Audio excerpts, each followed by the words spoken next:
we need to talk about this vitamin more because it will decrease your risk of cancer, increase your bone health, decrease your risk of heart disease, increase your immune function, help with your weight loss efforts, decrease your risk of hypertension and depression, help decrease inflammation, help increase mood stabilization, decrease your risk of multiple sclerosis, increase your muscle health, and decrease your chance of getting diabetes. It is vitamin D, and let's take a deep dive. Welcome to Boom 50 Fitness. My name's Regan, and this is your channel for all things health and fitness in your 50s and beyond.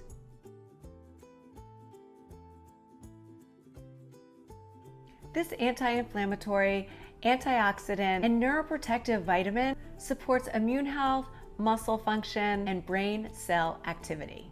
So basically, when it comes to hormone balance, cancer prevention, and just overall good health, you want to make sure you're getting the right amount of vitamin D. It doesn't just help cut the cancer risk of one cancer, but all cancers by 50%. And 70 to 80% of Americans are deficient in vitamin D. That is a high percentage that I don't want you to fall into. One thing that's really interesting about vitamin D that you probably didn't know is that vitamin D is not only a vitamin, but it's also a hormone. And it's so very important to have it at the right level because it also helps keep all your other hormones in check. But wait, how can it be a vitamin and a hormone at the same time? So let's just start by talking about what a vitamin is and what a hormone is. A vitamin is something you ingest to put into your body, and a hormone is something that your body makes out of building blocks. But what's cool about vitamin D is you can get it by what you put into your body, but your body can also produce it. It's produced in your kidneys after your body is exposed to bright sunlight. But vitamin D is even more important for women. Here's why. If you don't have enough vitamin D, it can actually lower estrogen levels. So if you are experiencing perimenopausal symptoms like hot flashes or having trouble sleeping, it could also be due to a deficiency in vitamin D.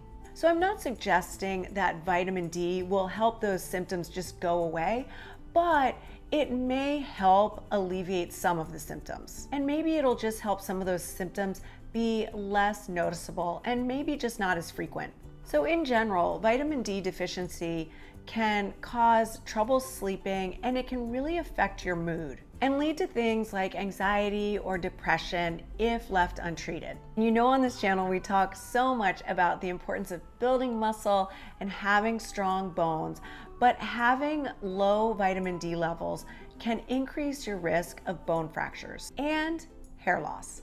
So a lot of these things that we think of as perimenopausal and menopausal symptoms can actually be made worse due to a lack of vitamin D. So if you want all your hormones functioning correctly, definitely get those vitamin D levels checked. But how do you really know if you have enough vitamin D or if you need to supplement? Many times it just can depend on where you live and how much natural sunlight you get. However, with all the importance about taking care of your skin to avoid skin cancer and for aesthetic reasons, we're all just loading up on sunscreen. At least most of us are. And if you haven't watched my video on how I found my own skin cancer, I'm gonna go ahead and link that right up here and you can check it out. Yeah, I found my own. So chances are, if you're walking out of the house just covered in sunscreen, like me, there's a good chance that you may need to supplement with vitamin D. However, the only way to really know for sure is to go see your doctor and get a blood draw. So how much vitamin D do you really need? Well, I'm not a doctor, but my degree's in exercise physiology, and I'm currently in a master's program in health sciences and nutrition, so we're focusing a lot on vitamins right now. So here is what I would recommend, but remember, disclaimer, always check with your doctor first. Women over 30 should be getting about 5,000 IUs of vitamin D a day, or about 1,000 IUs per 25 pounds of body weight. So when you're looking at your blood work with your doctor, you want to see that your levels are between 50 and 60 ng/ml. These are the levels where you'll most likely feel your best and have the most energy. And if you're wondering if you can over supplement with vitamin D, well, yes you can, but it's very, very rare. Always use precaution and check with your doctor before adding any supplements to your regular routine. One thing that's really important is we want to make sure you're absorbing that vitamin D properly. If you're just taking vitamin D on its own, you might not be absorbing enough of it. So you want to make sure you're taking vitamin D plus K2. I'll link the one that I use down below. It's by Thorne, and I just dropped some of it in my liquid longevity. That's another video I will link down below, and it's got the D3 plus K2.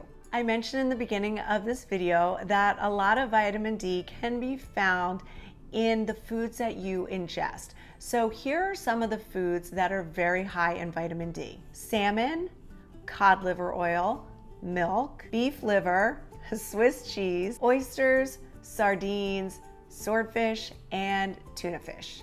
I hope you found this video on vitamin D super helpful. If you did, don't forget to give it a thumbs up. Smash that subscribe button if you're not subscribed already. Go ahead and ring that notification bell, and that way you'll be the first to know when my next video drops. My name's Regan. This is Boom 50 Fitness, your new BFF. I will see you next time I see you.